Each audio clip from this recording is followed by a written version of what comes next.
반갑습니다. 오대영 라이브 오대영입니다. 내란 혐의의 우두머리 윤석열 대통령이 소환에 불응하고 있습니다. 법적 책임을 피하지 않겠다고 한 지 일주일 좀 지났습니다. 관저에서 나오지 않으며 출석 요구서 수령도 거부했습니다. 시간 끌기에 들어갔다는 분석이 나옵니다. 스스로 긴급 체포의 필요성을 증명해주고 있다는 비판이 제기됩니다. 사퇴한 한동훈 대표, 정계를 떠날 것인가, 다시 돌아올 것인가? 가장 궁금한 점이죠. 측근인 김종혁 전 최고위원을 인터뷰하겠습니다. 함께할 네 분을 소개해드리고 이수진 앵커의 브리핑으로 시작하겠습니다.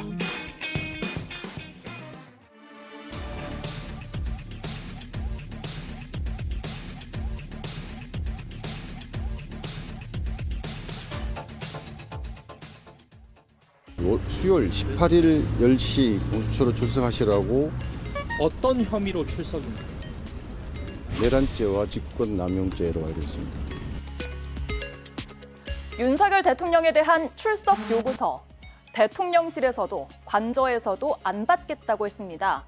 인편으로는 전달 못했지만 우편으로도 보냈기 때문에 문제는 없다고 합니다. 검찰도 오늘 두 번째 출석 요구서를 보냈습니다. 언제 나오라는 건지는 알려지지 않았는데요. 수사기관들이 한 사람을 두고 같은 날 출석 요구서를 보낸 것도 인상적이긴 합니다. 대통령은 변호인단이 꾸려지지 않았다는 이유로 그동안 출석을 거부해왔죠. 변호인단도 드디어 꾸려진다고 합니다. 출석 거부 이유가 사라지는 거죠. 변호인단이 꾸려지면 대통령이 직접 출석하는 장면을 보게 될지도 관심이 쏠리고 있습니다. 네, 공조수사본부가 출석 요구서를 전달할 예정이었지만 결국 불발됐습니다. 그리고 이 시각 속보가 들어오고 있습니다. 윤 대통령 변호인단 대표의 김홍일 전 방통위원장이 변호인단 대표를 맡기로 했다라는 소식입니다. 김홍일 전 방통위원장은 권익위원장을 맡기도 했고요. 윤석열 대통령의 검사 선배입니다. 대검 중수부장을 역임했고 현 정부에서는 방통위원장까지 지낸 인물입니다. 윤석열 대통령의 변호인단 대표의 김홍일 전 방통위원장이 일단 선임이 됐고, 이 변호인단 대표에서 변호인단이 무슨 변호인단인가는 아직까지 정확히 나온 건 없습니다. 탄핵 심판만 맞는 것인지 내란죄 수사와 관련된 변호인단인지는 아직 확인되지 않고 있습니다. 그리고 또 하나의 지금 속보가 들어오고 있습니다. 네, 윤 대통령 탄핵 심판 주심이 결정이 됐습니다. 정형식 헌법재판관입니다. 정형식 헌법재판관이 6명의 헌법재판관 중에서 탄핵 심판 주심으로 선정이 됐습니다. 탄핵 심판 주심은 헌법재판관 중에서 랜덤, 그러니까 전자 추첨 형식으로 결정을 하는데 정형식 재판관이 결정이 됐다고 합니다. 정형식 재판관은 윤석열 대통령이 임명한 재판관입니다. 문재인 전 대통령 임명 2명, 김명수 대법원장 지명 2명, 그리고 조희대 대법원장 지명 1명을 제외한 윤석열 대통령이 임명한 바로 그 인사가 정형식 헌법재판관인데 주심을 맡게 됐습니다. 주심은 어떤 의미가 있는지 잠시 뒤에 짚어보겠습니다. 네, 공조수사본부가 출석 요구서를 전달하려고 시도했지만 불발이 됐는데 공수처 관계자의 말 들어보겠습니다. 일단 저희들이 특급 등기도 우편물도 지금 발송을 해놓은 상태입니다. 오늘 아마 될걸요. 특급으로 갔으니까. 네. 자, 법적 책임을 회피하지 않겠다. 이 발언이 한 일주일여 전에 대통령의 담화 내용인데, 그리고 지금 출석 요구서를 받지도 않고 있어요. 네. 어떻게 봐야 됩니까? 그러니까 윤석열 대통령이 이제 내란죄와 직권남용죄, 내란의 우두머리죠. 예전에는 내란의 수괴라고 했고요. 그 피해자가 됐는데 본인이 그 국민 앞에 서서 법적, 정책 책임 떳떳하게 이겨내고 피하지 않겠다 했잖아요. 온통 거짓말입니다. 그러니까 윤석열 대통령이라는 분이 가장 잘하는 거를 이번에 국민들이 깨달았을 겁니다. 가장 뛰어난 능력, 거짓말이 하는 능력이 있는데 참 그 어떤 생각이 드냐면요. 지금 검찰과 공조본에서 보낸 이 출석 요구서를 이렇게까지 피하는 거 보면 가짜 출근이 떠오릅니다. 기억나실 겁니다.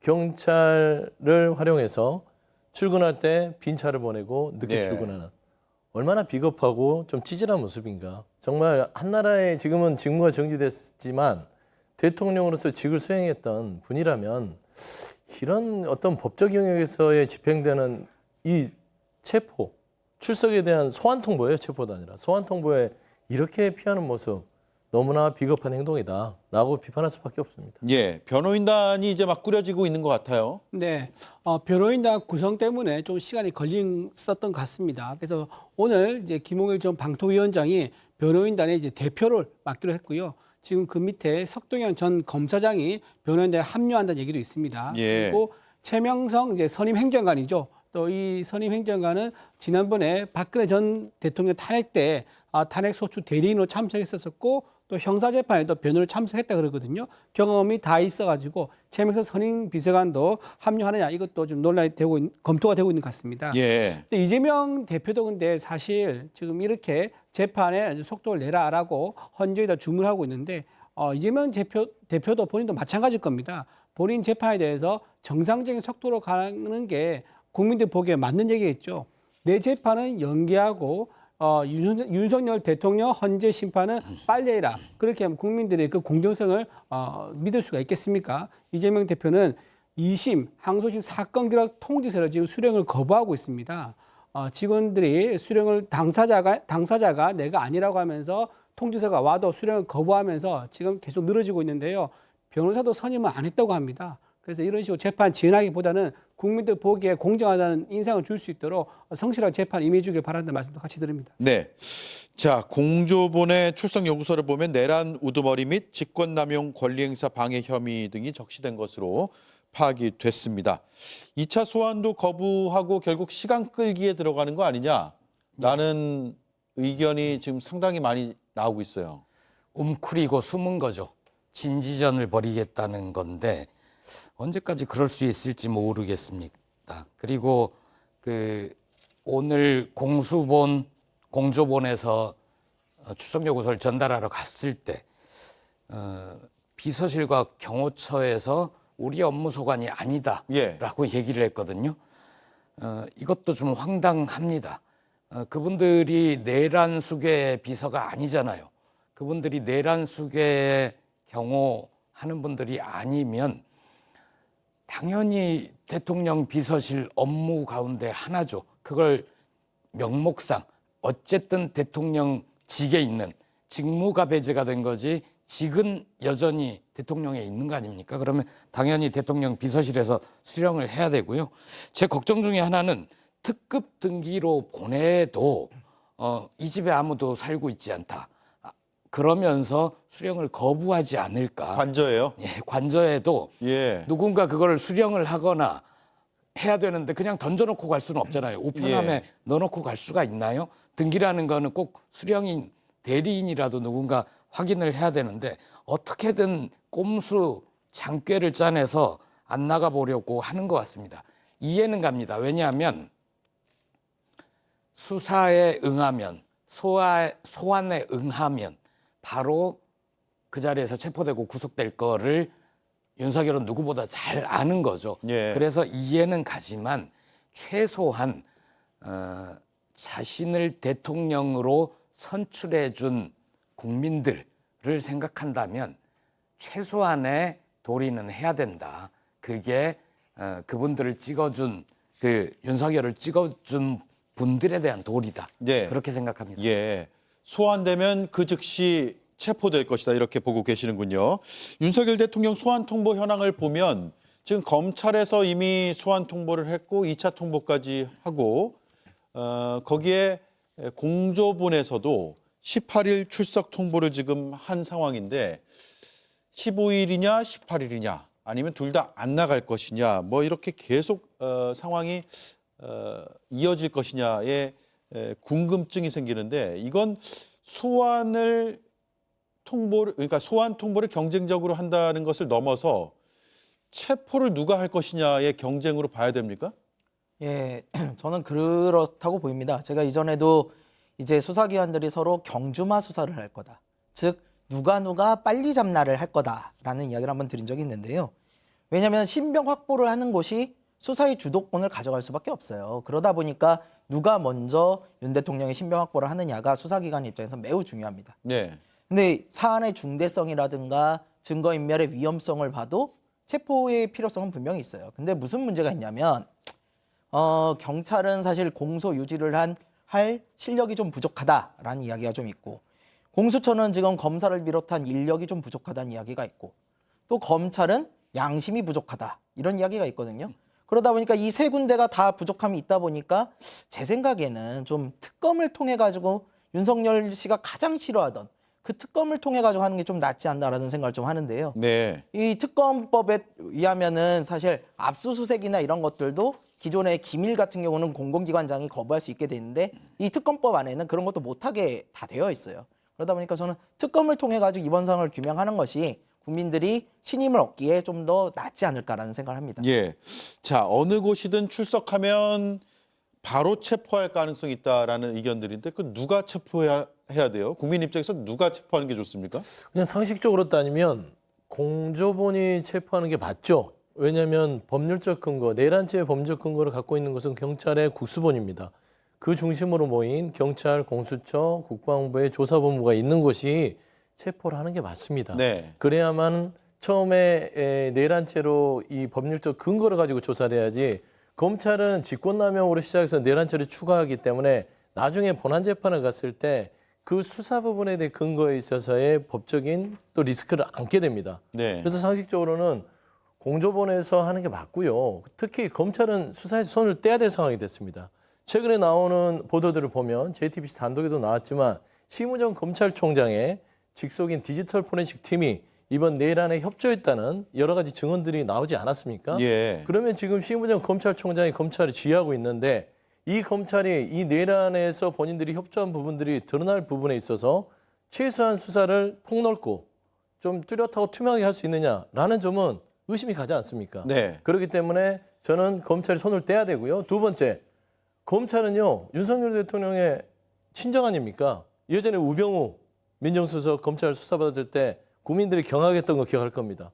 들어갈 때는 그냥 뭔가 좀 카메라 후레쉬를 받으면서 들어갔지만 안에 들어가서 팔짱 끼고 검사 후배들한테 그래 적당히 시간 때우고 나갈게, 이런 수사가 될 수 있기 때문에. 두 손 곱게 모은 후배들이었죠. 그렇죠. 그런 상황이 더 재현될 수 있기 때문에 저는 경찰과 공수처, 국방부한 말하자면 공조본에서 수사를 하는 게 맞다. 검찰은 즉시로 손을 떼야 된다라고 저는 좀 주장하고 싶습니다. 예. 자, 다시 돌아가서 소환은 곧 체포다라는 것 동의하세요? 지금 수사 기관들이 방금 말한 것처럼 그 경주마 이제 식으로 이제 체포를 하는 누가 먼저 하느냐, 이 여기에 굉장히 사활을 거는 것 같은데요. 저는 이제 수사 기관들이 이제 현직 대통령, 그러니까 지금은 살아 있지 않습니까? 현직 대통령을 체포하게 되면 이거는 굉장히 수사 기관으로서 역사적으로 한 번 있을까 말까 기념비적인 일이라고 생각을 해서 마치 트럼프를 누가 먼저 쟁취하느냐 이런 식으로 수사할 거라고 저는 생각하지는 않습니다. 그럼 우리는 좀 하고 있지 않은데, 문제는 뭐냐면 수사기관이 혐의를 얼마 정도 입증할 수 있느냐, 이게 문제인 것 같아요. 왜냐하면 체포를 하더라도요, 이건 영장 없이 체포한 거는 48시간 내에 풀어줘야 됩니다. 그리고 48시간 뒤에 영장을 쳐야 된단 말인데, 그렇다 그러면 지금 현재 증거가 다 확보되어 있느냐, 여기에 대한 문제가 있을 거고요. 또 하나, 지금 증언이 엇갈리고 있거든요. 엇갈리고 있는 이 부분에 대해서 과연 법원이 구속영장을 청구할 수 있느냐, 구속영장 받을 수 있느냐라는 부분이 좀 문제가 될 수 있을 것 같아요. 그래서 무리해서 긴급 체포를 했다가 영장이 기각돼 버리는 이런 사안을 좀 염두에 둔다 그러면은 이 체포가 좀 신중해지지 않을까, 이런 생각도 좀 듭니다. 예. 제가 속보로 전해드렸는데 김홍일 전 방통위원장이 변호인단 대표를 맡기로 했습니다. 어떻게 평가하세요, 김보엽 의원님? 김홍일 전 방통위원장, 이분 참 싸게 논다라는 생각이 듭니다. 왜냐하면 권익위원장을 했고 방통위원장을 하기는 했지만 그때 임기를 제대로 채운 게 없습니다. 임기를 제대로 채워서 그 기관에서 이런 업적을 남겼구나, 이런 일을 했구나, 기억에 남는 일이 없어요. 그냥 후배 윤석열이 여기 꽂으면 여기로 가고 저기 꽂으면 저기로 가고 장기판에 졸처럼 다녔어요. 김홍일 이분의 역사를 봐도 그렇습니다. 이분이 아까 중수부장 했다고 그러는데 이명박 전 대통령이 대선 당시에 BBK 실소유주 의혹이 있다는 게 굉장히 크게 보도가 됐을 때 네. 검찰이 특수수사본부를 꾸리고 김홍일 이분이 책임자였습니다. 맞아요. 무혐의 처리했죠. 그리고 나서 이명박이 대통령 취임한 이후에 이 사람한테 표창을 줬습니다. 수사 잘했다고. 그런데 예. 어떻게 됐습니까? 결국 BBK, 다스 다 이명박 걸로 드러나고 처벌받지 않았습니까? 그러면 양심이 있는 검사 출신이었으면 아 내가 정말 그때 수사를 잘못했구나. 나 훈장 반납할게. 그래야죠. 안 했을 겁니다. 양심도 없고 실력도 없고 능력이 없는 자가 윤석열이 꽂아주는 대로 다니다가 이제 후배 변호단 대표까지 나서게 됐다. 참 싸게 논다. 그런 생각이 듭니다. 예. 자, 변호인단 윤곽은 전체는 다 지금 드러난 게 아니에요, 김성열 의원님? 예, 이게 그럴 수밖에 없는 게 윤석열 씨가 끝까지 싸우겠다고 이야기를 했기 때문에 변호인단 구성이 좀 중요할 거예요. 그러다 보니까 이제 사실 일반적으로 형사 사건이면 주로 전관들을 좀 씁니다. 검사 출신의 뭐 이런 분들도 쓰고 지금 뭐 헌재 출신 분도 쓰겠다 뭐 이런 얘기가 나오는데요. 이게 우리 사회가 그렇게 좀 근절하려고 그래도 아직까지 전관 이유가 완전히 안 됐기 때문에 네. 그런 상황을 좀 노리고 하시는 것 같은데 사실 이거 쉽지 않아요. 왜냐면요. 첫 번째는 이번 사건의 경우는 현행범이나 다름없어요. 왜냐하면 생방송으로 군인들이 유리창 깨고 국회에 들어가는 걸 모두가 지켜봤어요. 그리고 너무나 많은 증인과 너무나 많은 증거 그리고 증언들이 있습니다. 그러다 보니까 현행범이나 다름없다는 부분이 하나가 있고요. 두 번째는 국민적 관심사가 너무 많아요. 너무 높은 상황에서 이렇게 전관이나 뭐 이런 걸 통해 가지고 사적인 인연 이런 게 가능하다. 저는 그렇게 보지 못하고요. 마지막으로 헌재 재판관 분들은요. 15년 이상 판사, 검사, 변호인을 하셨어야지만 그 자리에 가실 수 있는 자격이 있어요. 그리고 그 중에서도 굉장히 명망 있고 실력 있다고 평가받으신 분들이에요. 그러다 보니까 그런 분들이 이런 중대한 사건에 있어서 뭐 사적인 감정이냐 인연으로 이렇게 판단을 그르치실 거라고 보기는 어렵다라고 말씀드리겠습니다. 예. 자, 내란에 가담한 인물 김용현 전 국방부 장관이 강제조사에 나섰지만 조사 불응을 처음에 했습니다. 그래서 강제 연행에 지금 나섰고요. 경향신문 보도로 지금 알려졌습니다. 그리고 김 전 장관 측 법률 대리는 출석 거부 의사에도 강제조사를 시도해서 검사를 오히려 고발할 것이다 이렇게 주장을 하고 있는 상황이거든요. 그러니까 검찰에서 불법 수사를 한다며 버티기에 들어간 모양새인 것으로 보여요. 네. 지금 들리는 말로는요, 검찰의 영장주의를 위반했다라고 주장하고 있고요. 예. 또 변호인으로부터 조력받는 권리가 있는데 그걸 침해받았다라고 주장하면서 강제 구인, 그러니까 인치를 하겠다 그랬죠. 구인해서 조사하겠다고 하니까는 아까 말씀하신 대로 변호사가 그러면 고발하겠다고 했는데 그래서 그런지 그걸 또 취소를 했습니다. 인치를 취소한 상태고 지금 결과적으로는 진술을 거부하고 있는 모양새가 예. 되고 있습니다. 그런데 이제 밖에서 보면은요, 어떤 혐의가 있거나 피의자한테 진술 거부하는 모습이 굉장히 뭔가 비겁해 보이고 이렇게는 보이는 면이 있습니다. 하지만 피해자의 당사자가 되면요, 이건 진술 거부권은 당연한 권리이기도 합니다. 실제로 조국 전 대표는요, 조국 사태 때 자녀 입시 부정이 있을 때 많은 국민들이 광장에 나와서 조국 구속을 얘기했지만 결국 어떻게 했습니까? 조국 대표가 들어가서 법률적으로 다투는 게 아니라 진술 거부를 했습니다. 1심, 2심 내내 진술을 거부를 했었고요. 또 문재인 전 대통령의 사위 불법 채용 의혹 이거 관련해서도요. 사위는 진술 거부를 했었고요. 백오른 민정비서관도 진술 거부를 했었고요. 조국 당시 민정수석이 또 역시 진술 거부를 했습니다. 이재명 대표도 마찬가지입니다. 작년에 대장동 사건, 위례 사건으로 검찰 출석했을 때 12시간 동안 진술 거부했었고요. 그 다음 달 또 출석을 요구했지만 진술을 거부를 했습니다. 그러니까 밖에서 보는 사람들은 의혹이 있으면 적극적으로 해명하는 게 당연하게 보이겠지만 피의자 당사자가 되면 이건 법적 권리로 피의자들이 진술 거부할 수 있는 모양이 나온다. 그건 어쩔 수 없는 부분이 좀 있다. 이렇게 좀 말씀드리겠습니다. 이준우 위원이 사정이 다급하고 그런 건 이해는 합니다. 그런데 윤석열을 비호하기 위해서 윤석열 내란 세력을 비호하기 위해서 이재명, 조국, 기타 등등의 정치인을 들여오는 거는 저는 적절치 않은 것 같아요. 적어도 그분들이 어떤 문제가 있다고 한들 대통령이라면 국민이 권력을 위임해 줬는데 그 권력을 가지고 국민에게 총뿌리를 들이댄 중대범죄 아닙니까? 그런 중대범죄, 내란, 군사반란, 수괴와 어떻게 다른 범죄가 비교가 가능합니까? 그리고 진술 거부는 맞아요. 진술 거부는 모든 사람들의 권리입니다. 왜냐하면 그런데도 이제 진술 거부를 했을 경우에 검찰은 증거를 가지고 입증을 해야 되는 거죠.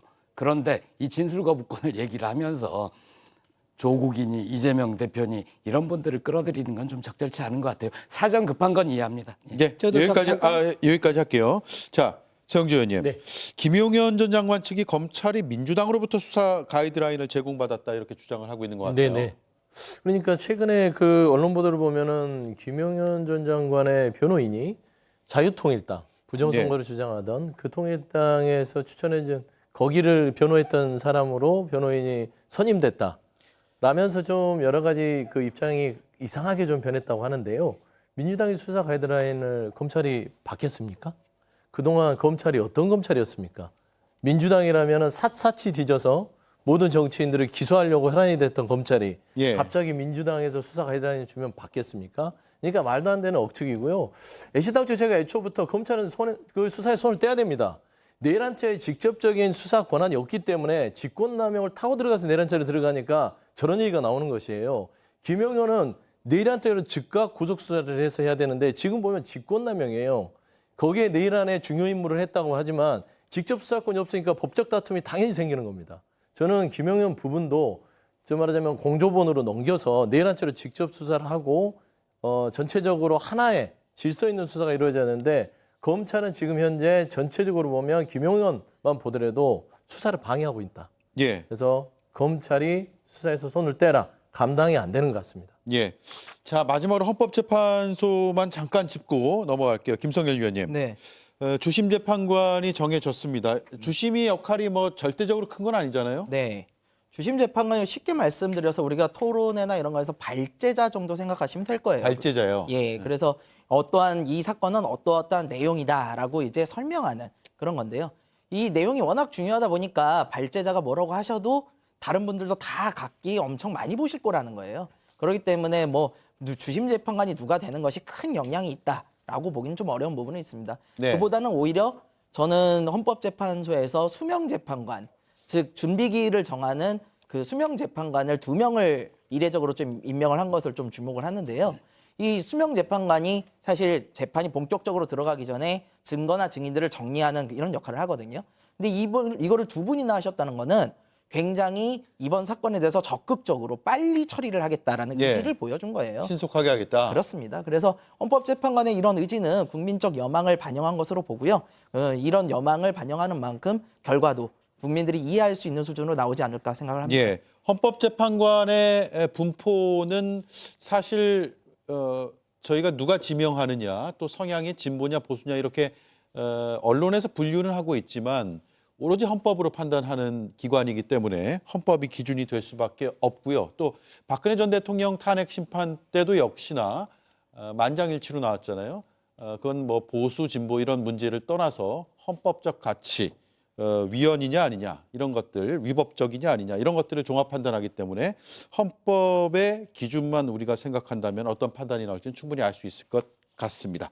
자, 다음 이슈로 넘어가겠습니다. 이수진 앵커가 브리핑하겠습니다. 국민의힘 당대표직을 내려놓습니다. 최고위원들의 사퇴로 최고위가 붕괴되어 더 이상 당대표로서의 정상적인 임무 수행이 불가능해졌습니다.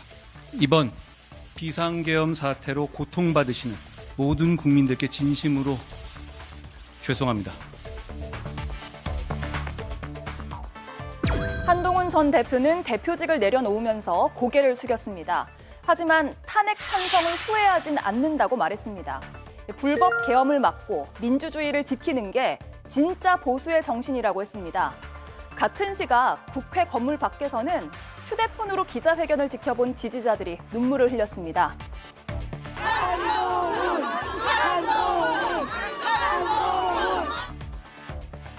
한동훈 전 대표는 자신을 둘러싼 지지자들을 위로했는데요. 언젠가 다시 돌아오겠다는 말을 남기기도 했습니다.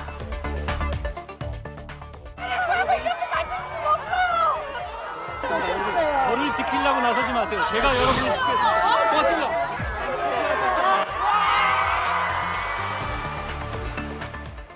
뿌리 깊은 나무는 흔들리지 않는다. 이런 문장으로 시작하는 용비어 천과 넥타이를 메고 포기하지 않겠다고 말한 한동훈 전 대표.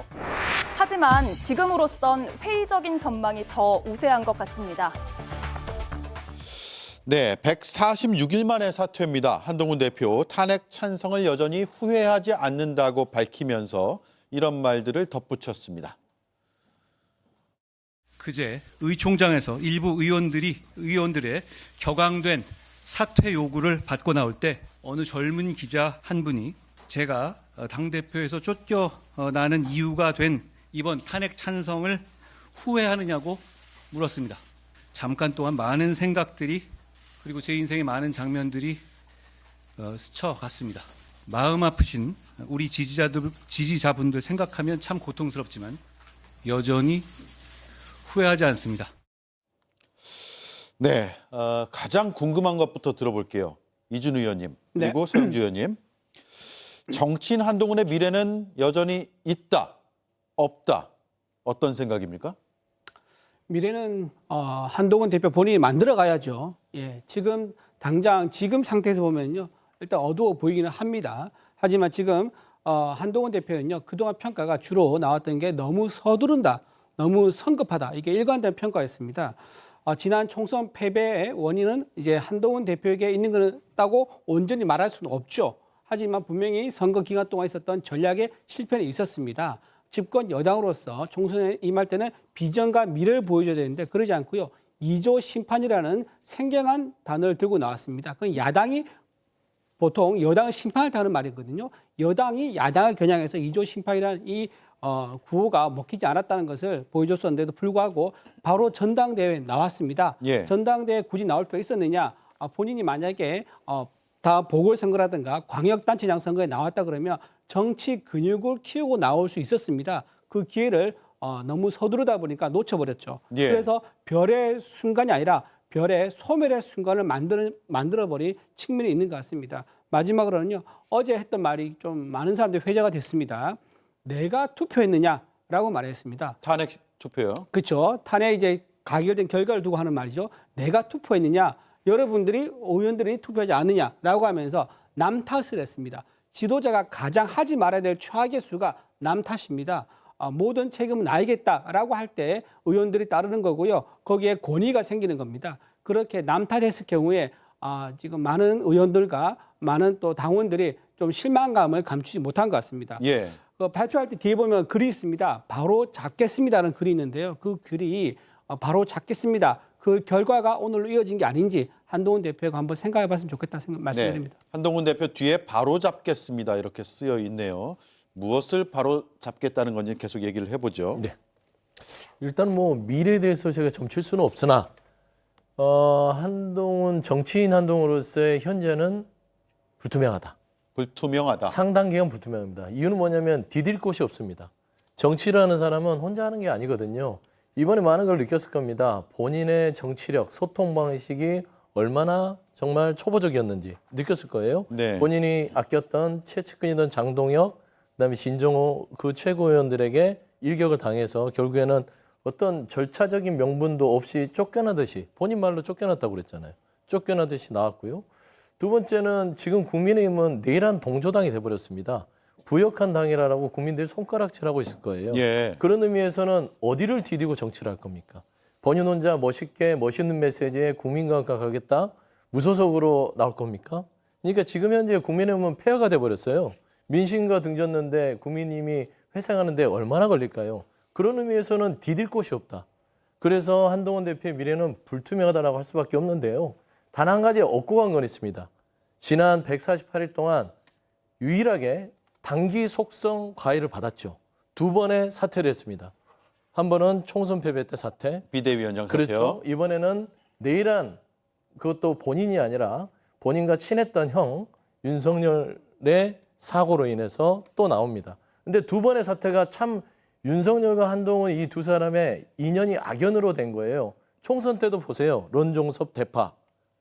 본인이 아꼈던 형 때문에 모든 걸 수수받다가 사퇴했죠. 예. 다시 어렵게 63% 돌아왔는데 또 본인이 아끼던 형 윤석열이 이런 내란죄를 저지릅니다.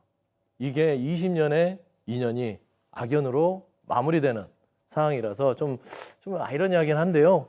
한동훈의 미래 아직은 있다 없다보다는 불투명하다. 네. 그렇게 말씀드리고 싶습니다. 그렇네요. 공교롭게 지난 14일에 정치적인 운명이랄까요? 두 사람의 정치적인 운명이 14일에 일단락이 된 것으로 보이죠.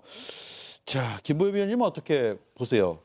한동훈 대표는 여러 평가가 있잖아요. 끝났다, 예. 아니다, 불투명하다, 박지 않다. 자질과 능력 면에서는 이미 대중의 평가가 끝났다고 봅니다. 그런데 본인 스스로 대중의 시선을 즐기는 것 같아요. 그래서 이미 한번 이 세계에 들어와서 맛을 진하게 봤거든요. 이런 분들은 다시 돌아옵니다.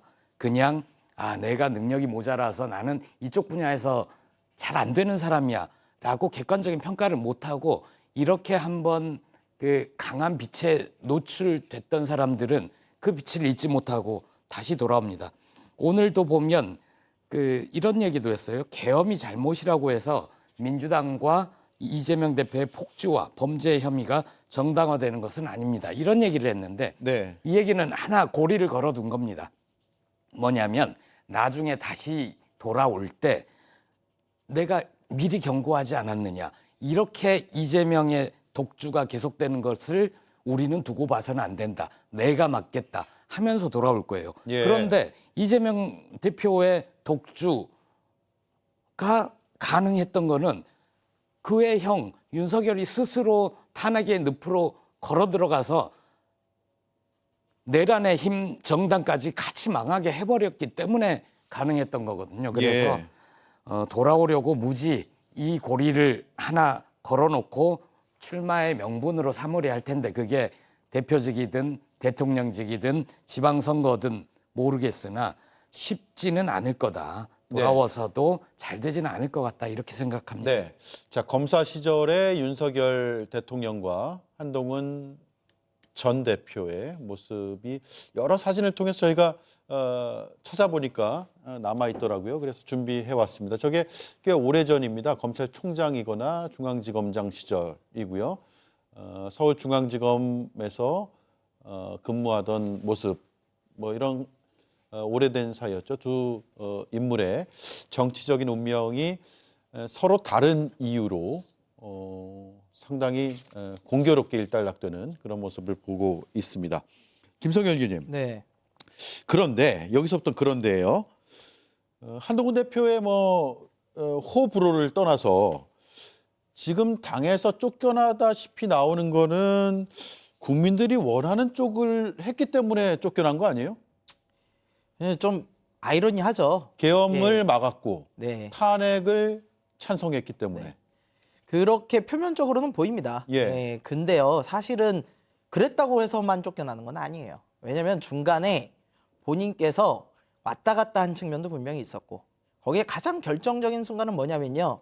본인이 한덕수 총리하고 같이 서가지고 내가 위임받았으니 내가 국정 운영해보겠다라고 이야기했던 그 부분이 너무 결정적이었어요. 네. 좀 전에 자료 화면이나 보셨겠지만 제가 한동훈 위원장이었으면은 내가 윤석열이라는 사람과 20년을 같이 했고 그랬으니 나도 책임이 있다. 그러면 내가 이 상황에 대해서 수습하고 수습이 끝나는 대로 사퇴하겠다. 만약에 이랬으면은 오히려 얘기는 완전 정반대가 됐을걸요.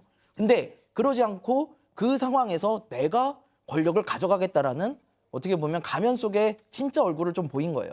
그러다 보니까 보수층에서는 이런 생각을 한 거죠. 아니 지금 초상집에 와가지고 본인 샴페인 터뜨리는 거냐? 라는 이야기가 나올 수 있어요.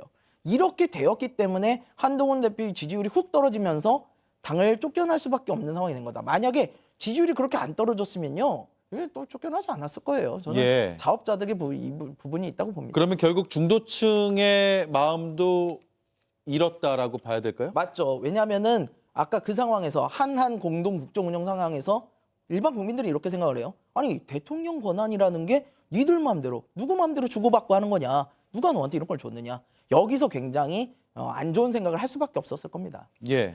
이 정치를 이제 잘 몰라서 초보라서 제가 정치 유아기를 겪고 있다고 늘 얘기했는데 이게 좀 참 값비싼 수업료를 치른 거예요. 이게 정치라는 게 한동훈이라는 정치는 이렇게 생각했을 거예요. 그냥 벽돌을 하나씩 쌓다 보면 하나 좀 고장나면 하나 또 끼워놓고 하나 예. 끼워놓고 그게 정치가 아니라 정치는 탑 같은 거예요. 공든탑 위에 무너진 줄 아십니까? 밑돌이 빠져버리면요 한꺼번에 아무리 쌓아도요 무너져 버립니다. 그만큼 정치라는 건 늘 국민의 민심을 살피고 조심조심 가도 그 탑을 쌓을까 말까 한 게 정치 영역인데 너무 쉽게 본 것이에요. 예. 그렇기 때문에 그냥 대중들한테 멋부리고 멋있는 말하고 그다음에 당내에서도 정치력보다는 본인의 어떤 인기도만 믿고 여기까지 온 것이지 않냐. 그리고 두 번째 시기 아까 말씀하신 대로 김성년 의원 말대로 12월 3일부터 14일 그 본인이 그 오랫동안 대중한테 쌓였던 이미지를 그 10일 안에 다 까먹은 겁니다. 오락가락한 모습, 오락가락이 중요한 게 아니라 뭔가 권력에 탐닉하고 내란을 일으켰던 대통령과 야합하는 모습. 예. 거기에서 똑같구나 라는 이미지가 바뀌는 순간 14일 날 이거를 되돌리려고 해도 그 치명상은 굉장히 예. 컸다. 저 발언 7일 발언 있잖아요. 그렇습니다. 총리와 협의해서 국정 운영을 챙길 것이다. 네. 그러니까 국민은 탄핵 소추에 힘을 실을 것으로 봤는데 갑자기 국정 운영에 나서겠다라는 취지의 발언이 나와서 저 부분이 핵심인 것 같아요. 그렇죠. 저게 굉장히 큰 핵심이죠. 본인이 뭔가 소통령이라는 별명도 있었는데 이러려고 그동안 윤석열 대통령과 각을 세워서 뭔가 궁지에 몰아넣고 권력을 탐닉하려고 했구나. 예. 나는 오해를 합니다. 그거 법적 근거 없습니다. 본인이 검사 출신이고 원리원칙을 따졌는데 법적 근거 없는 통칭을 하려고 했단 말이에요. 그러니까 돌아가서 12월 3일 날 출발을 잘했어요. 첫 단추. 이거 위헌이다. 국민과 막아서겠다 해서 18명을 데리고 가서 국민의힘의 숨통을 살려놨으면 12월 7일 날 그걸 과감하게 밀어붙여서 그때 당대표를 사퇴했다면 그때 한동훈과 그 7일이 지난 14일 찬성했던 한동훈 엄청난 차이입니다. 저는 이걸 뼈저리게 느꼈을 거라고 보는데 제가 앞서 말했듯이 미래가 불투명한 이유는 디딜 곳이 없다. 디딜 국민의힘은 곳이 없다. 아직도 내란 우두머리 윤석열 대통령을 품고 있는 내란 동조당이기 때문에 언제 돌아오겠습니까? 저는 좀 그런 의미에서 한동훈 대표는 여러 가지 실기를 했다고 봅니다. 예. 자, 친한계. 이 자리 친한계는 굳이 따지면 안 계신 것 같아서 친한계의 목소리를 좀 들어보겠습니다. 신지호 전략기획부총장은 사고는 대통령이 쳤는데 책임은 당 대표에게 뒤집어 씌우는 격이라고 빗대면서 비판했습니다. 한동훈 대표가 사퇴 위기에 몰리니까 많은 사람들이 사고는 윤 대통령이 쳤는데 왜 책임은 한동훈에게 뒤집어 씌우느냐. 그리고 굉장히 그로테스크한 장면들이다. 이런 것들을 국민들이 어떻게 평가하느냐, 하겠느냐. 이런 얘기들을 많이 듣고 있거든요. 네, 그리고 박근혜 전 대통령의 탄핵 당시에 배신자 낙인이 찍혔던 유승민 전 의원도 현재 여당 상황을 이렇게 비판했습니다. 아니 우리가 무슨 조폭입니까? 그걸 어떻게 감쌉니까? 근데 그걸 갖고 배신이라고 하는 프레임에 덮어 씌우는 거는 이거는 진짜 8년 전에도 그렇고 지금도 그렇고 잘못된 거죠. 우리 당이 제일 잘못한 게 뭔지 아십니까? 8년 전 탄핵에서 배운 게 없는 겁니다. 8년 전 탄핵 이후에요. 우리 당이 진짜 괴멸될 위기에 처했고 보수 정치가 망할 위기에 처했지 않습니까? 그러면 지난 8년간은 새로운 보수 정치, 국민들한테 진짜 사랑받고 지지받는 새로운 보수 정치를 위해서 우리 스스로 혁신하고 노력했어야 되는데 그걸 못했어요. 네, 자 2016년의 배신자 프레임이 지금도 유효한 것인가에 대해서 짤막하게 한 말씀씩 들을게요. 김보엽 의원님. 예, 유효한 것 같습니다. 그런데 저는 이번에는 결론이 좀 다르게 날 것 같습니다. 그때는 박근혜 탄핵에 찬성했던 분들이 결국 당을 나와서 따로 살림을 차렸고 뭐 나중에 돌아가신 분도 있지만 그때 어쨌든 박근혜 탄핵에 찬성했던 분들이 정치적 생명을 이어갔습니다. 그때 극렬하게 반대했던 분들은 지금 소리 소문 없이 사라진 분들이 많고요. 탄핵에 찬성했던 분들이 사라진 예. 분이 많다는 거죠. 예, 탄핵에 그렇습니다. 반대했던 분들이 예. 여전히 생명력이 강하다. 예. 예. 그런데 이번에는 대체로 내란의 힘이라는 오명을 쓰고 있는 국민의힘 의원들 약 80% 정도가 12명을 제외하고 기권 반대 11명까지 포함해서 20명 남짓한 사람을 제외한 85명이 압도적인 다수가 반대를 했거든요. 네. 그래서 이번엔 살아남기 힘들 것이다. 결론이 어떻게 날지 모르겠지만 결국은 내란 동조를 했지 않습니까? 내란 세력을 아직도 감싸고 있지 않습니까? 스스로는 윤석열이 자랑스럽지 않음에도 윤석열 체포와 처벌에 대해서 적극적으로 나서지 않고 있지 않습니까? 그러면 국민들이 보기에 저 사람들은 위험한 사람들이다. 내란 수괴를 감싸는 정당이구나. 저 정당 어떻게 해야 되나? 위헌 정당 아니야? 헌법에 위배되는 정당 아니야? 다음에 조기 대선 치르고 나서 새 정부가 들어서면 정부가 국민의힘을 위헌 정당이다. 심판 청구를 할 수 있습니다. 그럼 과거에 통합진보당이 위헌 심판을 받아서 역사 속에 사라졌던 것처럼 저는 지금 현재 국민의힘도 대단히 위험한 상태에 있다. 나중에 해산당할 수도 있다. 그렇게 봅니다. 예, 바로 의견을 들어야겠네요. 이준우 의원님. 네, 작년에 이제 이런 비슷한 상황이 있었습니다. 야당에도 있었습니다. 작년에 이재명 대표가 9월이었죠. 체포 동의안이 국회에서 가결됐었습니다. 그때 야당에서 난리가 났죠. 배신자가 누구냐? 이재명을 배신한 사람 누구냐? 그래서 비명계에서는 이렇게 얘기했습니다. 당 대표의 사법 리스크를 우리가 해소할 수 있었던 게 아니냐라는 소수 의견이긴 하지만 그런 얘기가 나왔었습니다. 그때 정청래 최고위원이 뭐라고 했냐면요.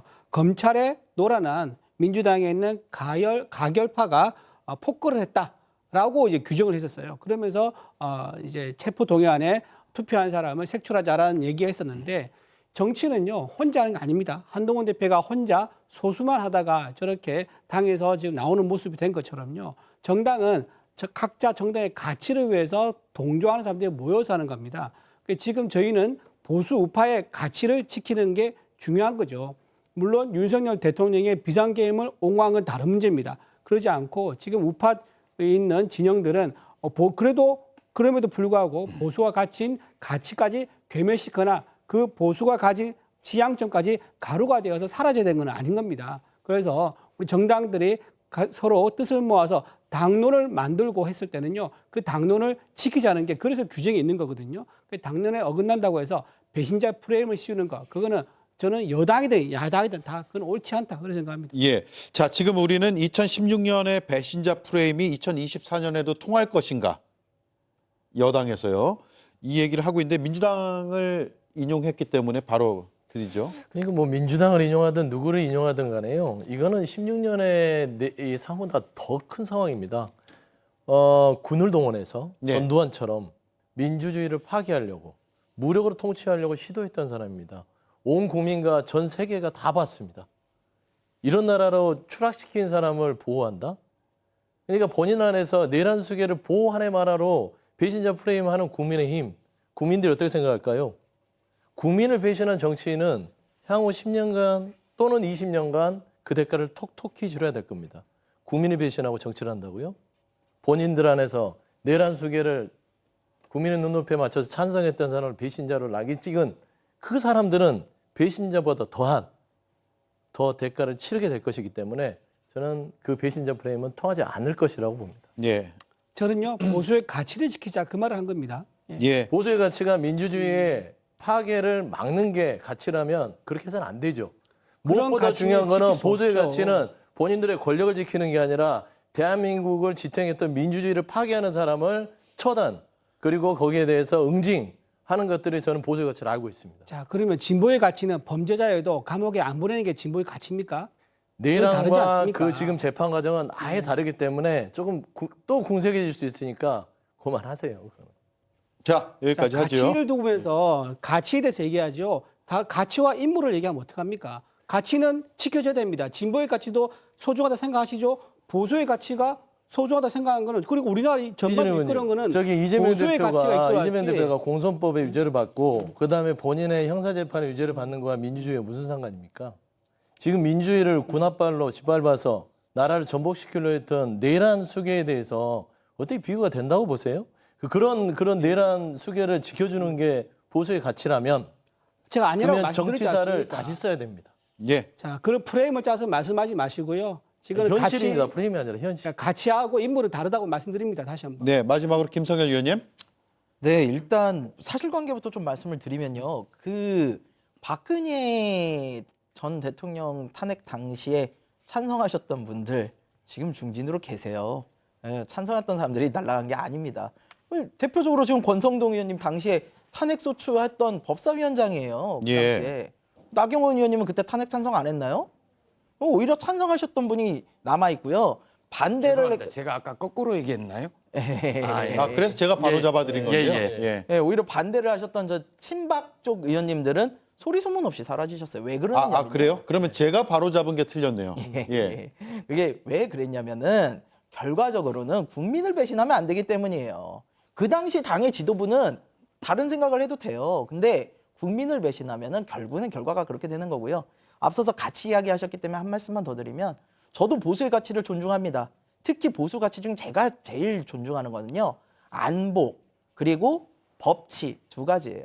이 안보와 법치를 이번에 윤석열 씨는 좀 해친 부분이 너무 크다고 저는 봐요. 그렇기 때문에 보수가 그 가치를 정립하고자 한다면 이번 기회에 딱 끊고 새로 좀 시작을 하셔야 된다라고 말씀을 드리고 싶습니다. 예. 자, 다시 한번 정리할게요. 그 김보엽 의원과 우리 김성일 의원이 말씀하신 내용은 당시에 박근혜 전 대통령의 탄핵에 반대했던 사람들, 그러니까 당시에 대다수 민심에 반했던 분들이 현재 거의 남아있지 않다. 예, 이 역사의 말씀이네요. 저편으로 사라졌다. 그리고 오히려 그때 탄핵을 주장했던 대통령 퇴진을 주장했던 분들이 여전히 정치권에 많이 남아있다.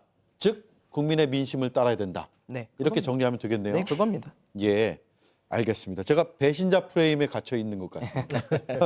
예, 한동훈 대표는 국회를 찾은 자신의 지지자들 만났는데 다시 한번 그 장면을 자세하게 보겠습니다.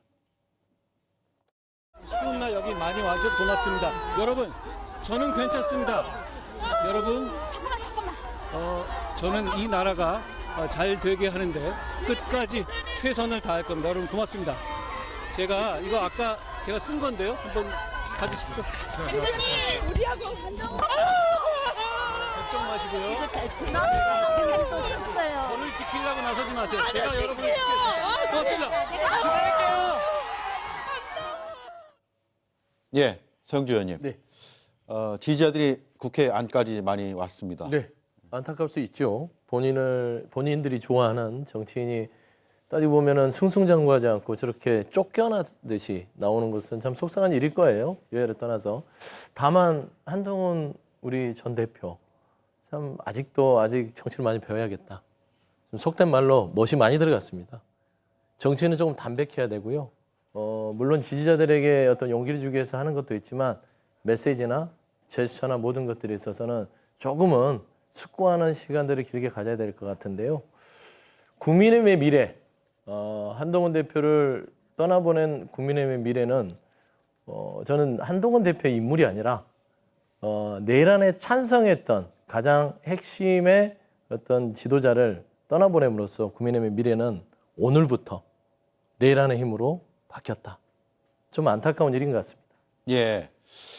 자, 정당 지지도를 한번 볼까요? 오늘 발표된 그래서 아마 내란 혐의와 그리고 불법 계엄 사태가 다 반영이 돼 있는데 아주 근소하게 내려간 정당도 있고 조금 비교적 많이 오른 정당이 있는데 두드러지는 건 국민의힘보다 민주당의 지지도가 산술적으로 보면 2배가 높게 나왔다는 점입니다.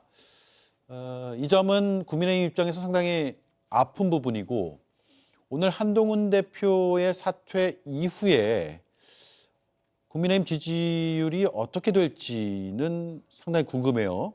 조금 전 우리가 이제 배신자 프레임도 다뤄봤지만 민심을 따르거나 혹은 다수의 민심이라고 판단되는 것을 옹호했던 대표가 물러남으로써 소수 지지층의 목소리만 대변하려는 정당이 된 것이 아니냐 이런 비판도 일각에서 나오거든요. 이준 의원님. 지금 민주당에서는 지금 윤석열 대통령의 탄핵이 곧 이재명의 대통령 당선이라고 보는 것 같아요. 저는 굉장히 위험하고 너무 앞서간다라고 말씀드리고 싶고요. 본인은 지금 이재명 대표는요, 이 지금 탄핵 전국을 잘 활용해가지고 대선 가도에 레드 카펫을 깔자, 그리고 거기서 한번 달려보자 이런 생각 같습니다. 그런데 법원에서 지금 아마 그걸 용납하지 않을 것 같아요. 지금 이제 바로 밑에가 되는 게 조국 전 대표입니다. 조국 전 대표가 예고한 대로 12월 12일 날 대법원 선고 확정이 됐습니다. 조국 대표가 이제 선고 기일을 연기를 했지만 법원이 받아주지 않았죠. 그러니까 그게 무슨 의미냐면요. 조국은 조국이고 탄핵은 탄핵이고 이재명은 이재명이다. 이거를 염두에 두고 있습니다. 문재인 정부 때 법원이 가졌던 많은 비판 중 하나는 뭐냐면 재판을 지연시키는 거였습니다. 지연된 정의는 정의가 아니다. 우리 여러분 다 알고 있는 내용 아니겠습니까? 그 내용을 사법부가 이번 기회에 바로잡겠다라고 강한 의지를 드러내고 있기 때문에 이번에 2심이 아마 2월 말이나 3월 될 것 같은데요. 그 결론이 나오면은 이재명 대표도 스스로 반성할 시간을 갖게 될 거다. 그렇게 생각합니다. 예. 이재명 대표 얘기를 하셔가지고. 그러니까 뭐 이제 이준 의원 지금 한동훈 전 대표 얘기를 하고 있었는데. 그러니까 뭐 이제 이준 의원한테 가면 모든 게 이제 이재명 대표로 이제 나오는 그런 굉장히 뛰어난 능력을 갖고 계시는데요. 이번 내란의 과정들을 보면 이재명 대표가 한 건 아무것도 없어요. 가만히 있었잖아요. 왜 이 지금 내란 수의 피해자가 된 윤석열 이분이 이재명 대표를 도와주려고 그러게 했을까요? 왜 이재명 대표한테 뭐를 책임을 주죠? 이재명 대표는 재판을 받고 있었고 정해진 또 2심이 있고 대법원의 판결을 앞두고 있었어요. 그거를 지연전략을 쓰던 저든 간에 길어봐야 한두 달이에요. 근데 비상계엄 이런 불법계엄을 통해서 나라를 조기 대선의 전국으로 몬 건 온전히 내란 수의 윤석열 이분의 책임 아닙니까? 근데 이재명 대표한테 책임을 묻는 데에 대해서는 굉장히 많은 국민들이 의문심을 가질 것이다. 네. 중요한 건 국민의힘부터 내란의 힘에서 벗어났으면 좋겠다. 2심 재판 통고서부터 수령해 주시길 좀 부탁드립니다. 네. 자, 여기까지 하죠. 네 분 말씀 잘 들었고 더 자세한 내용은 김종혁 최고위원이 나와 있기 때문에 잠시 뒤에 단도직입에서 인터뷰로 들어보겠습니다. 고맙습니다.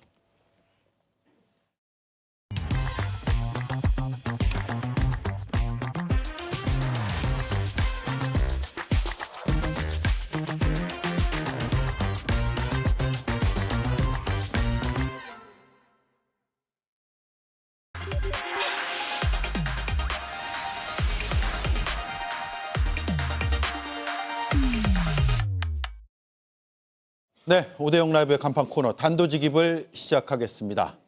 배신자, 보수 괴멸, 8년 전 프레임이 또 등장했습니다. 한동훈 대표는 사퇴했습니다. 김종혁 전 최고위원 나와 있습니다. 안녕하십니까라는 인사를 드리기는 좀 쉽지 않습니다. 안녕하지 못하죠. 예. 한동훈 대표가 사퇴 발표 직후에 측근들에게 가장 먼저 한 말이 뭘까요? 아니 뭐 발표 직후에 바로 떠나셨어요. 그래서 다른 얘기는 하지 않았지만 예. 평소에 그 직전에 한 얘기, 그러니까 국민 눈높이에 맞춰서 최선을 다해서 뚜벅뚜벅 걸어가겠다, 뭐 이렇게 얘기를 하셨으니까 예. 그런 걸로 아마 그런 그 느낌을 본인의 어떤 심정을 대변하지 않았나 이렇게 생각이 듭니다. 예. 이번에 당에서 이런 상황을 겪으면서 김종혁 최고위원도 좀 한계랄까요? 벽을 좀 느꼈습니까? 저는 좀 이해하기가 어려웠어요. 저는 비상계엄이라는 것들은 도저히 인정할 수 없는 반헌법적이고 그 위법적인 그런 행동이라고 생각을 하거든요. 그래서 예. 대통령이 왜 그런 결정을 내리셨는지에 대해서 지금도 아직 그 이해할 수가 없습니다. 대통령께서는 본인이 뭐 이러저러한 설명을 하셨잖아요. 예. 뭐 감사원장이라든가 그 중앙지검장이라든가에 대한 탄핵을 말씀하셨지만 그 이전에 그 이상민 행안부 장관에 대해서도 탄핵을 했지만 만장일치로 기각이 됐어요. 아마 네. 감사원장이나 검찰 중앙지검장에 대한 그 탄핵도 분명히 헌법재판소에서 기각이 됐을 겁니다. 그리고 저희는 그거에 대해서 이재명 방탄을 위해서 이런 일을 했다라고 얼마든지 공격할 수 있는 거였거든요. 그리고 또 그 예산안을 했다고 주장하셨잖아요. 물론 저희 당도 거기에 대해서 맹렬히 비판했습니다만 솔직히 말씀드리면 그렇다고 해서 나라가 안 돌아가는 건 아닙니다.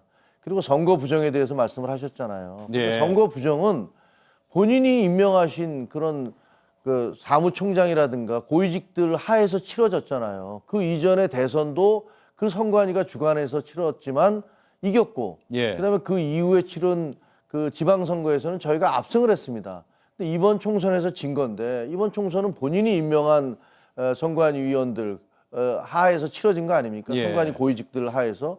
그러니까 만약에 그게 문제가 있다면 검찰에 수사를 지시하고 법원에 압수수색 영장을 발부받아서 정상적으로 조치를 하면 되는 거였는데, 그러니까 대통령께서 말씀하신 비상계엄의 요건으로 주장하신 것들이 저는 전혀 그 논리에 맞지 않는다라고 생각을 하고요. 거기다가 왜 그러면 정치인들을 체포하겠다는 체포조를 운영을 하는 겁니까?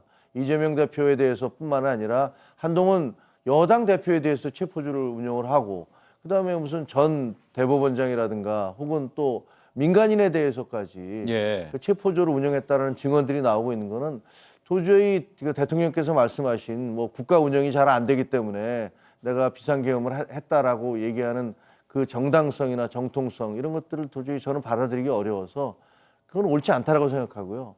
거기에 반대하는 것도 당연히 저희 보수정당이 해야 된다고 생각을 합니다. 아니, 다른 걸 다 인정을 할 수 있지만 어떻게 멀쩡한 전시도 사변도 아닌 마당에 비상계엄을 하는 것을 인정을 할 수가 있습니까? 근데 거기에 대해서는 이제 비상계엄을 했어도 탄핵을 하면 안 된다라는 주장이시잖아요. 그거는 저는 그렇게 주장하실 수도 있다고 생각해요. 그러나 그것은 의원 개개인의 양심에 맡겨야 될 문제라고 생각합니다. 예. 자기의 양심과 소신에 따라서 그것을 결정하면 되는 것이죠. 근데 그것을 예를 들면 탄핵 투표를 했다고 해서 그 사람은 배신자다라고 얘기하면 윤석열 대통령은 사람에게 충성하지 않는다는 말씀을 해서 대통령이 되신 분이에요. 근데 우리 당 의원들은 사람에 충성하는 모습을 보이라고 그렇게 강요하는 것 아닌가 이런 생각이 들어서 굉장히 씁쓸한 느낌이 들고요. 네. 그것이 옳지 않다고 생각합니다. 근데 지금 찬성을 한, 그러니까 탄핵 표결에서 찬성표를 던진 의원이 누구냐, 이거 색출 작업까지 한다는 보도까지 나오는데 실제로 당의 흐름이 그렇게 흘러가고 있나요? 그건 잘 모르겠습니다. 왜냐하면 저희는 사퇴를 했고, 예. 근데 그때 당시에 의원총회에서 그런 얘기가 나온 거예요. 근데 의원총회에서는 뭐 화면에 나오듯이 한 명씩 일어나서 탄핵 찬반을 밝혀라. 예. 저거는 명백한 불법이죠. 그 비밀 투표로 이루어진 투표 결과에 대해서 본인에게 강요하면서 공개하라고 얘기하는 거잖아요. 저건 인민재판식 아닙니까? 예. 그리고 저거는 어떻게 보면 그때 당시에 분위기가 거의 십자가 밟기 비슷했다고 그래요. 우리가 알다시피 당신이 기독교인인지 아닌지를 뭐 십자가를 밟아라. 아니라면 예. 십자가를 밟아라. 그리고 예수님의 얼굴을 놓고서 그걸 밟아라. 옛날에 일본에서 그런 일이 있었다는 거 아닙니까? 근데 그렇게 어떤 한 개인의 헌법기관인 의원의 양심에 따라서 한 투표에 대해서 일어나서 찬반을 밝혀라. 여기가 지금 북한입니까? 예. 아니면 중국의 인민혁명 지금 그 시기입니까? 예. 저렇게 주장하신 분들은 의회 민주주의를 파괴하시는 분들이고 그런 발언들에 대해서 책임을 지셔야 될 거라고 저는 생각을 합니다. 예. 오늘 탄핵 찬성 의원들은 당원권을 정지하자 이런 얘기까지 나왔고요. 일각에서요. 출당시키자라는 얘기까지 나오는데 이런 흐름은 앞으로 더 거세질 것 같은데요. 지금 이른바 친윤 쪽에서. 그렇게 생각하지 않습니다. 예. 아마 그때 당시에 굉장히 흥분해서 격앙된 상태에서 저런 말씀이 나왔겠죠. 그러나 그것이 계속 이어질 수는 없지 않습니까? 반헌법적이지 않습니까? 네. 비상계엄과 마찬가지로 반헌법적입니다. 근데 그런 행동을 계속 저희가 주장을 할 수 있을 것이라고는 생각하지 않습니다. 예. 자, 이런 주장을 하시는 당 일각에서는 탄핵이 인용되면, 그래서 대통령이 파면되면 어떻게 하실 생각인지 상당히 궁금하더라고요. 우리 당에서 그 탄핵의 트라우마가 있는 것은 분명합니다. 예. 그리고 지난번에 박근혜 전 대통령 그 탄핵 당시에 그때 민주당에서 주장했던 많은 부분들이 허위 사실로 밝혀졌어요. 예를 들면 그 박근혜 대통령의 최순실 씨가 그 300조나 되는 돈을 해외에다 도피시켰다라든가 혹은 뭐 박근혜 그 전 대통령이 그 사무실 안에 무슨 비아그라가 있다는 등 온갖 정말 해괴한 주장들을 하면서 인격 모독을 하고 마녀 사냥을 했던 것이 사실입니다. 그러니까 그런 이후에 그렇게 돼서 탄핵을 당하고 나니까 저희 지지자들 사이에서는 이번도 그런 거 아니냐, 네. 이번에도 거짓말 아니냐라는 식의 그런 느낌을 갖고 있고 거기에 대한 공포를 갖고 있는 것도 사실이에요. 그렇지만 그때 당시와가 지금 완전히 다르죠. 왜냐하면 이번에는 온 국민이 보는 앞에서 비상계엄을 대통령이 직접 선언을 하셨지 않습니까? 예. 그리고 군대를 동원했고, 그러니까 그것과 과거의 어떤 그 알려지지 않은 사실들에 대해서 민주당에서 과장해서 공격을 했던 것과는 다르다고 생각을 합니다. 그러니까 대응도 달라야 되는데 그때 당시에 그 방식으로 지금 저희가 대응을 하는 것은 옳지 않다고 생각하고요. 네. 저는 저희 당이 살 수 있는 유일한 길은 윤석열 대통령의 잘못된 행동에 대해서 빨리 그것을 사과하고 절연해야 된다고 생각을 합니다. 그래서 윤석열 대통령이 없는 국민의힘과 이재명 대표가 그 통제하는 민주당, 그 두 당이 맞서는 것만이 저희가 유일하게 살 수 있는 방법이라고 생각을 해요. 네. 왜냐하면 이재명 대표도 이미 1심에서 그 징역 1년에 집행유예 2년의 형을 받으셨고, 이재명 대표에 대한 반감, 피의자가 대통령 될지도 모른다는 거에 대한 반감이 적지 않습니다. 그러니까 저희는 탄핵을 통해서 대통령의 잘못을 그 지적을 하고, 그 다음에 민주당에 대해서도 그리고 사법부에 대해서도 이재명 대표에 대한 2심 재판을 빨리 해달라라고 그렇게 요구할 수 있어야 되거든요. 근데 저희가 만약에 탄핵을 계속 반대하면 민주당에게 어떤 요구를 할 수가 있습니까? 네. 8년 전에 만들어졌다라고 표현해야 될까요? 형성된 이른바 배신자 프레임. 네. 이 배신자 프레임을 당내 의원들이 상당히 두려워합니까? 이게 국민 입장에서 보면 국민 대다수의 민심에 배신하는 행위인데 대통령이나 일부 지지층에 배신하는 모양새가 되는 게 본인한테 훨씬 손해라고 판단하니까 이런 탄핵 반대 목소리가 나온 거잖아요. 그게 저희 대한민국의 특별한 정서인 것 같기도 해요. 외국 같으면 배신자 프레임이라는 게 있을까라는 생각이 네. 들어요. 그런 건 없을 것 같아요. 근데 이제 글쎄 배신이라는 게 뭘까? 이 전 배신자 프레임을 갖고 공격을 하는 분들한테는 그런 주장을 합니다. 아니 대한민국과 민주주의에 충성을 해야 되지 사람에 충성을 하는 것이냐. 대한민국과 민주주의와 헌정 질서에 충성을 해야 되지 거기에 배신하는 것이 두려운 것이지 어떤 특정인이 그것이 대통령이라 할지라도 뭘 잘못하셨으면 거기에 대해서 책임을 지셔야 되는 거 아니냐. 그리고 그거에 대해서 지적을 하는 것을 배신자라고 얘기하는 것들은 그것은 정상적인 것이냐. 저는 그건 온당치 않은 거라고 생각을 합니다. 예. 자, 지금 다수의 시민들은 탄핵 찬성이었고요. 여론조사에도 나타나죠. 물론 지역에 따라 좀 차이는 있고 뭐 연령대라든가 지지 정당에 따라서 차이는 약간은 있겠습니다만 다수는 어쨌든 탄핵 찬성이었고 실제로 가결이 됐고요. 그래서 반대한 의원들을 오히려 시민들이 다음 선거 때는 한번 보자. 이렇게 움직이는 여론도 있어요. 근데 이런 가운데 국민의힘은 어쨌든 탄핵 반대 의견이 훨씬 많았단 말이에요. 그렇습니다. 예. 그래서 지금 정당이 올바르게 가지 못하고 있다고 판단하신다면 이걸 누가 어떻게 바꿔야 됩니까? 그건 저희들이 바꿀 수 있는 게 아니고요. 예. 결국 국민들이 바꾸셔야 됩니다. 예. 저는 일부 의원들 사이에서 뭐 80명, 90명이라도 다 배신자들을 쫓아내고 우리끼리 똘똘 뭉쳐서 가자라는 얘기가 나왔다는 그런 보도를 봤습니다. 네. 그거는 결국은 어떤 얘기냐면요. 뭐 우리 지역에서는 우리가 무슨 짓을 해도 우리를 뽑아준다라는 네. 그런 생각을 가지고 계신 것 같아요. 저희가 이제 당이 영남 중심의 당이다 보니까 뭐 영남 자민련이다라는 그런 비아냥까지 듣고 있지 않습니까? 전국 정당이 돼야지 정권 교체를 할 수가 있습니다. 그런 주장을 하시는 분들은 정권을 재창출하지 않아도 되고 우리가 정권을 획득하지 않아도 되니까 우리끼리 그냥 똘똘 뭉쳐서 이 지역에서는 어차피 우리를 찍어주니까 야당이 되면 어떠냐? 나는 국회의원 되는 건데 예. 여당이 되면 더 좋고 뭐 이런 생각을 하시는 것 같아요. 근데 이것은 정말로 우리 당을 지지하는 보수의 가치를 지지하는 분들에 대한 기망이죠. 예. 그야말로 배임이죠. 그런 분들 그렇게 얘기하시는 분들은 국민의 심판을 면치 못할 것이다. 저는 그렇게 생각합니다. 네. 자, 지금부터는 한동훈 대표 본인의 문제로 지적되는 부분들을 몇 가지 질문을 드리겠습니다. 친한계 내부도 사실 잘 통제가 안 됐다라는 얘기가 나오면서 대표적인 인물로 장동혁 전 수석 최고위원이 거론이 되는데 거기에 진종호 최고위원까지 가세했고요. 물론 탄핵에 찬성표를 던진 것으로 알려져는 있지만 진정호 최고위원은요.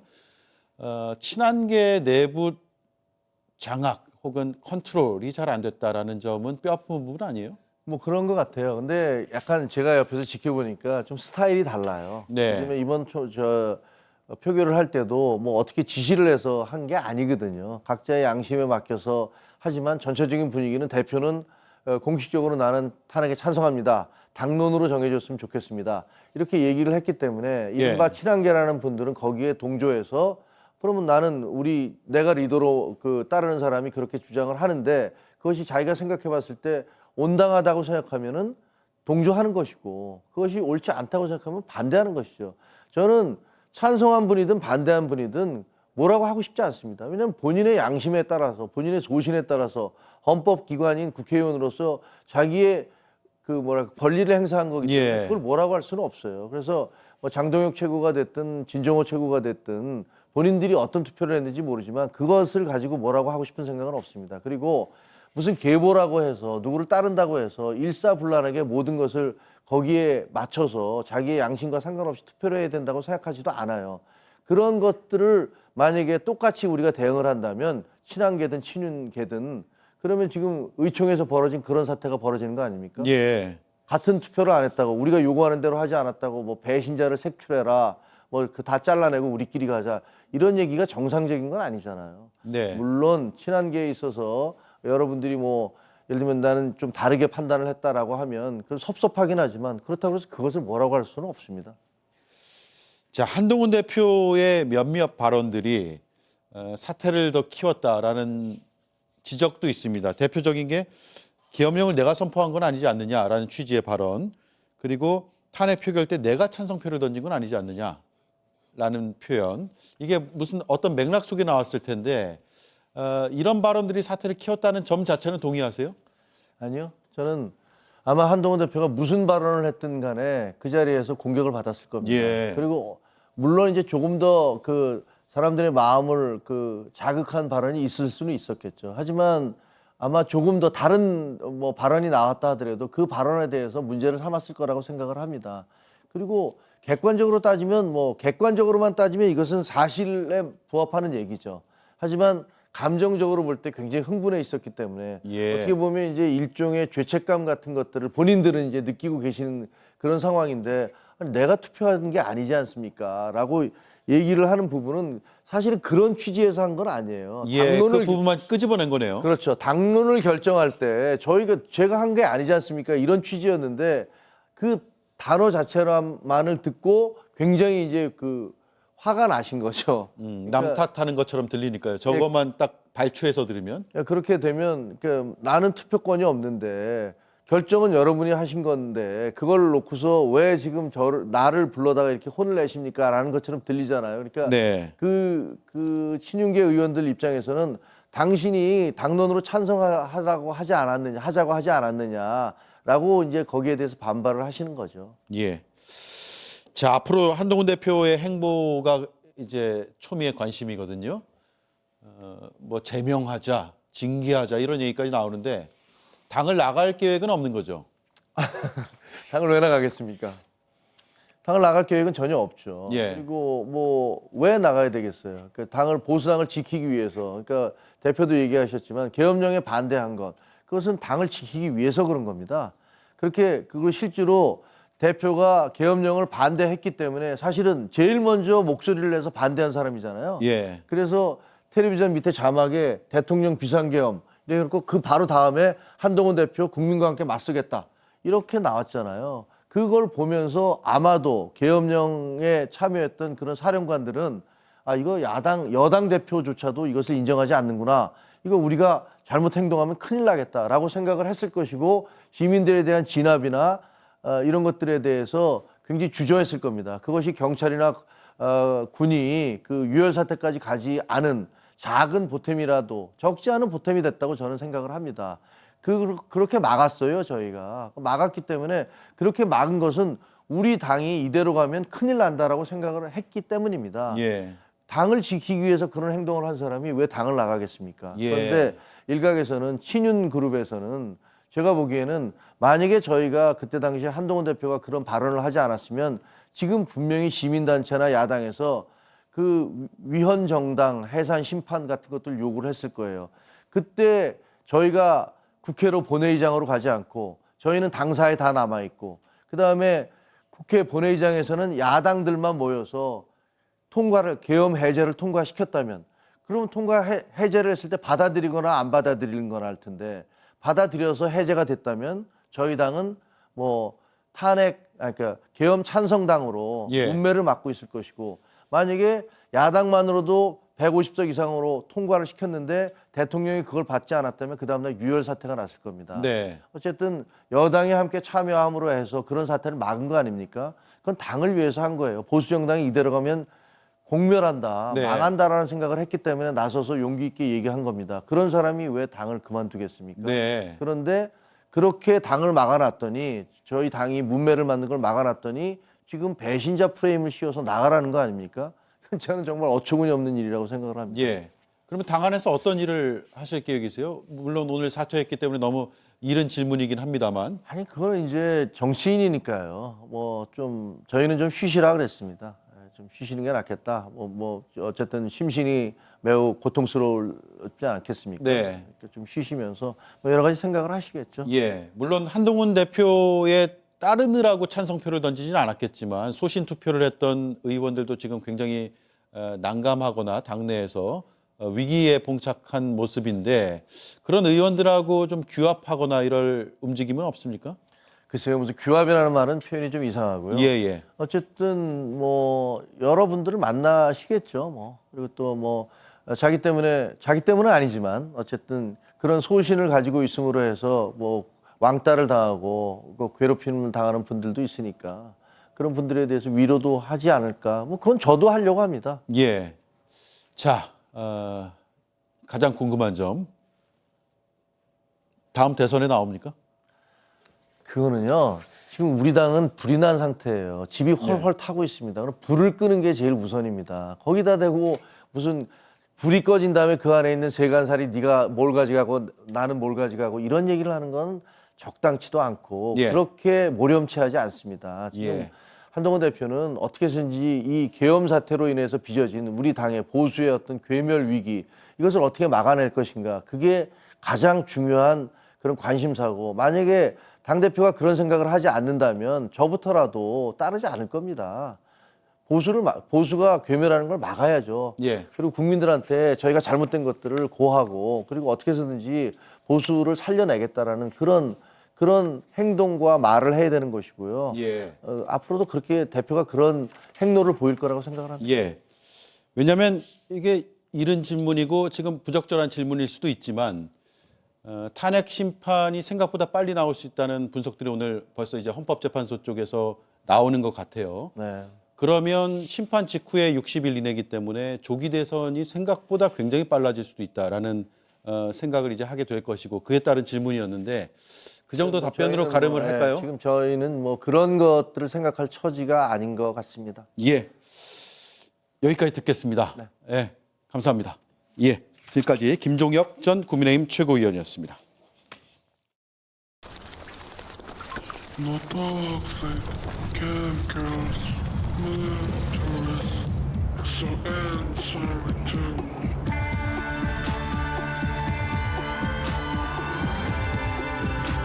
당신에게 한컴 AI가 생긴다는 건?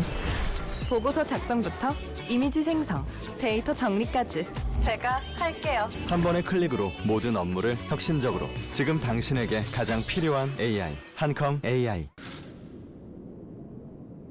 끊임없이 새로워진 나를 발견할 수 있도록. 타임리스 뷰티 고훈진.